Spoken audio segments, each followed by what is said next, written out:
Live from our 7 Tasmania studios, your nightly news with Kim Miller begins now. The government is facing calls for additional support for women in the wake of assault allegations and COVID chaos. It comes as a state united to embrace the theme of this year's International Women's Day, Choose to Challenge. Choose to challenge the theme of this year's International Women's Day, and these women doing exactly that, learning self-defence. It's wonderful to empower all these women so they feel like they can protect themselves. It's been extremely hard for women this past year. Like, we've all gone through hard times, but we've gone through hard times together. So definitely today it's a celebration of, what has been the last year. The Pulse of Tasmania event aiming to empower and inspire. Keynote speaker Jacqui Bell sharing her story after becoming the youngest person to run an ultra-marathon on all 7 continents.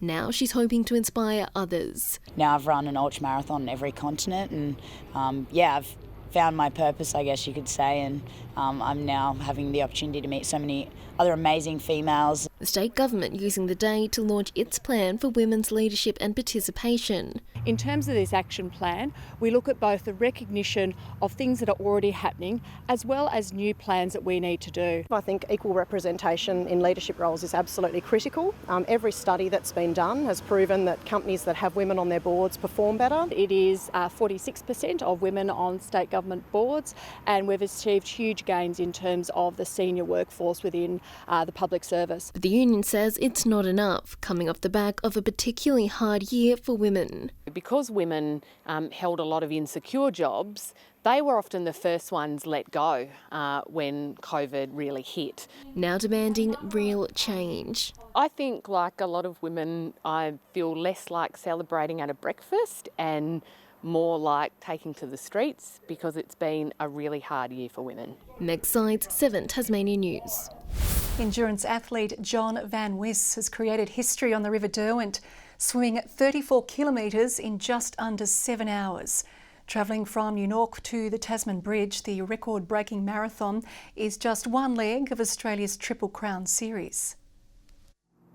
With one touch of the Tasman Bridge, history was made. As John Van Wisse eases, looks, goes in and touches off for the record. Melbourne endurance swimmer John Van Wisse smashing the record for the 34-kilometre Derwent River Big Swim, finishing in 6 hours and 49 minutes. It's a bit cold, but otherwise we had really nice conditions, pancake flat. We didn't get the breeze picking up at the end, had a nice current at the end. Johnny, ready to go? We're live to air. John, how do you feel? Starting with a 3 a.m. wake-up call, the marathon took the swimmer from New Norfolk all the way to Hobart. You have some flat moments, where your arms get sore and you just got to try and stay in your rhythm and hope you come good again. Mate, you're right on pace and you're going well. And the gruelling swim paid off, shaving 15 minutes off the previous record. It's all part of Australia's Triple Crown series, an event of 3 marathons, also including a channel swim in Western Australia and an ocean swim in New South Wales. The Tasmanian leg proving to be one of the toughest. People wanted to come and do it because it's listed as one of the world's toughest 13 marathons. Van Wisse is no stranger to epic endurance events. 7 years ago, he competed in the 483-kilometre Arch to Arc, a triathlon from London to Paris. So I held the record for that in 2014, 61 hours. But I don't hold it now, so that's another long-term goal to go back and try and get my record back for that. But today he's left to celebrate and recover from a swim for the history books. Michelle WISBEY, 7 Tasmania News. 6 current and former Australian Defence Force members have completed a gruelling trek from Launceston to Devonport over the weekend, raising funds to prevent suicide and combat PTSD in the veteran community. Others across Australia aiming to walk 96 kilometres throughout March, but the Tasmanian team is the only group to smash it in one go, while also paying tribute to those who fought on the Kokoda track. Members of the public are urged to donate to the Soldier On challenge online. A Burnie man has become an overnight millionaire after purchasing the lucky ticket in Saturday night's Tats Lotto. The man bought the winning ticket from the Upper Burnie News Agency, one of 5 people across Australia to share in the Division 1 prize. He said his hands started shaking as he watched the draw, realising he'd won $1.1 million. He now plans to share his winnings with his family. I am sure we are related. It took a Netflix powerhouse to catapult chess into the global spotlight, but it's making a big resurgence in Tasmania. Local clubs have reported huge numbers of new players in the past year, and today the best of the best went toe-to-toe. A sport that champions brains over brawn. I personally love problem solving and maths, so it has a lot of tactics and stuff like that in it. And not restricted by gender or age. They're really good. I love learning off all their experience. But in the last year, chess has taken on a new life, thrust into the spotlight and beamed into the living rooms of millions through global Netflix phenomenon, The Queen's Gambit. It's your game. Its silver screen success, coupled with COVID-19 lockdowns, has created an opening for a new wave of players dusting off the board. We've seen a bit of a resurgence of chess just because it's popular and it's in the news. Sort of not thought about it for 10 or 15 years and suddenly go, oh, chess, I remember that. Numbers at the HOBART Chess Club have almost doubled in the space of a year, while online popularity is surging and gaming websites have been inundated. So people are turning to chess as something they can do online from the comfort of their own home. Today, the state's best players battled it out in the final day of the Tasmanian Championships. This weekend, 3 girls have entered, which means I have a chance to become state champion out of the girls. One of only a handful of in-person competitions in the past year. So we've had games that have gone for nearly 4 hours, we've had games that have ended in about 10 moves, but I think everyone's had a lot of fun, which is the only thing. Garth Burley, 7 Tasmania News. Rain has hampered the final day of Tasmania's Sheffield Shield clash with Victoria. After losing an early wicket, the home side were cruising in chase of the 252-run targets, with the Tigers struggling to take wickets. The match ended in a draw. Tasmania remains winless in the competition this season. Meanwhile, locally, Ulverston has been crowned Tasmania's best T20 side after a 4-wicket win over Hadspen in the state finals. Hadspen's Dane Anderson launched 4 huge sixes in a 44-run assault before the top order collapsed, losing 5 for 21.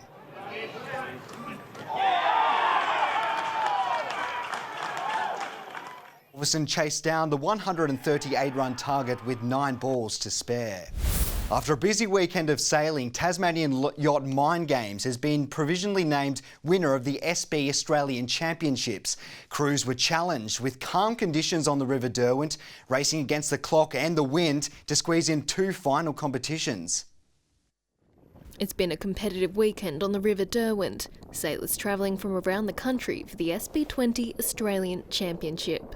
We've been cooped up in Melbourne all year in our homes and stuff, and it's great just to get out of Victoria really. So and it's really nice to get some normal sailing back. It started with a jam-packed Saturday. It's been great. We've had great racing, very competitive, and the fleet's really enjoyed it. The conditions died off yesterday. One race abandoned in the morning before the wind filled in. Yesterday was a little tricky with the light winds and then the filling sea breeze, but we managed to get a couple of nice races again in the top 5. So, you know, in a fleet like this with high calibre competition, top 5's a keeper. This morning, crews watched the river nervously. We're expecting a sea breeze later this afternoon, 1-2 o'clock, but we need to start racing before 2:30. So we're waiting for a sea breeze to come in, and if it doesn't make it in time, then we might not do any sailing. Hoping to squeeze in a final few races. Very competitive fleet, and it could go any way today. That's the sailing, so it's not over until it's over. The conditions so still on the River Derwent this morning, many boats required a tow to the starting line. Got plenty of lollies, and we'll sit out there and munch on a few of those and wait for the breeze to fill in. The wind eventually picked up with 2 races able to go ahead, allowing Tasmanian Yacht Mind Games to claim a provisional title of national champions. Amelia sailed on the boat and today acknowledged how far the sport has come for women in recent years. I remember when I was a junior, there were just me and one other girl in the junior fleet, and they'd do things like not even open the women's change rooms for us. Meg Sides, 7 Tasmania News. Tasmanian tennis star Harry Bouchier has failed to fire in the ATP Challenger event in Russia, going down to Italian Alessandro Bega. Bouchier fought back from a breakdown in the second set to claw back some momentum, but it was not enough, with the Italian running away with the match 6-2, 6-3. And finally, Tasmanian cyclist Richie Porte is now under an injury cloud after crashing out in his return to top-level racing. The 36-year-old came off his bike with 30 kilometres to go in stage 1 of the Paris-Nice. A teammate says another rider in the peloton veered into Porte. I was right at the side, I saw him. I didn't know if he'd get back up or not because obviously we were moving pretty quick at that point. He's now said to have scans at the hospital to assess his injuries. Good evening. Hobart and Launceston 19 degrees today, Burnie 20 and Devonport 18. The top was 23 at Ouse and Flinders Island. Wynyard, St Helens and Friendly Beaches all 20. Lowhead 19, King Island and Strawn 18. Cloudy today with a few showers over the north as mid to high clouds sat right over the state. Large areas of thunderstorms are over northern WA, eastern New South Wales and southern Queensland. A separate cloud band stretches along the southern coastline, also affecting our region. Tomorrow a cold front passes by, a high sets up over the Bight. Lows and troughs dominate the north of the country. The winds west-southwesterly tomorrow 15 to 25 knots, tending to 20 to 30 knots over the south in the morning and later in the east. Swells to 4 metres in southern waters. And with that windy conditions along the east coast, a strong wind warning from Wineglass Bay to South East Cape has been issued. Hobart for tomorrow, partly cloudy and 19, 17 the top for Adventure Bay with a shower clearing from Bruny, 14 the high for Tarraleah. Launceston expecting a partly cloudy 24 tomorrow, 22 the top for Devonport, partly cloudy for Bridport and 23 degrees. 21 for Burnie and partly cloudy, maybe a shower for Strawn, 18 the top, an afternoon shower for Marrawar, 18 as well. St Helens 21 with a shower developing, partly cloudy for Swansea, Whitemark mostly sunny, 21 on Flinders Island. UV at a high 7 for tomorrow. Partly cloudy on Wednesday with light variable winds. Fine on Thursday apart from a possible shower over the northeast, and on Friday another shower over the northeast, mostly fine elsewhere with temperatures in the mid to high 20s.